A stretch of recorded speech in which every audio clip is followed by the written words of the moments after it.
Tout y brillait et scintillait. Mais quel vide et quel froid!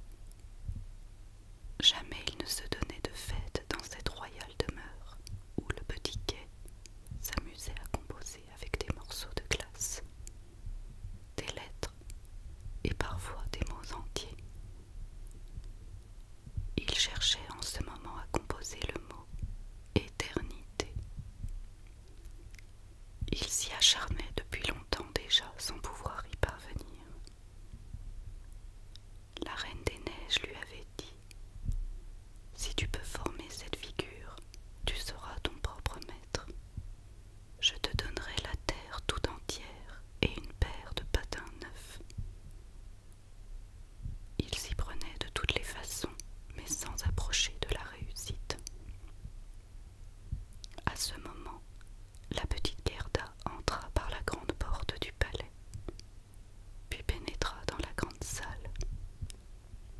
Elle aperçut Kay, le reconnut, vola vers lui en lui sautant au cou, le tint embrassé en s'écriant: Kay, cher petit Kay, enfin je t'ai retrouvé. Lui ne bougea pas, ne dit rien. Alors la petite Gerda pleura de chaudes larmes.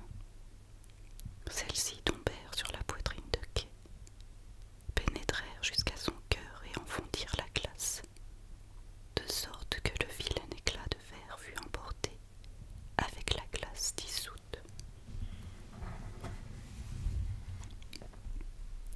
Il leva la tête et la regarda. Gerda chanta comme autrefois dans leur jardinet. Kay, à ce refrain, éclata en sanglots. Les larmes jaillirent de ses yeux et le débris de verre en sortit, de sorte qu'il reconnut Gerda et, transporté de joie, s'écria: chère petite Gerda, où es-tu restée si longtemps? Et moi, où donc ai-je été? Regardant autour de lui: Dieu qu'il fait froid ici, dit-il, et quel vide affreux! Il se serra de toutes ses forces contre Gerda, qui riait et pleurait de plaisir de retrouver enfin son compagnon. Les morceaux de glace se mirent à danser joyeusement, formant soudain le mot éternité, qui devait donner à Kay la liberté, la terre entière et des patins neufs.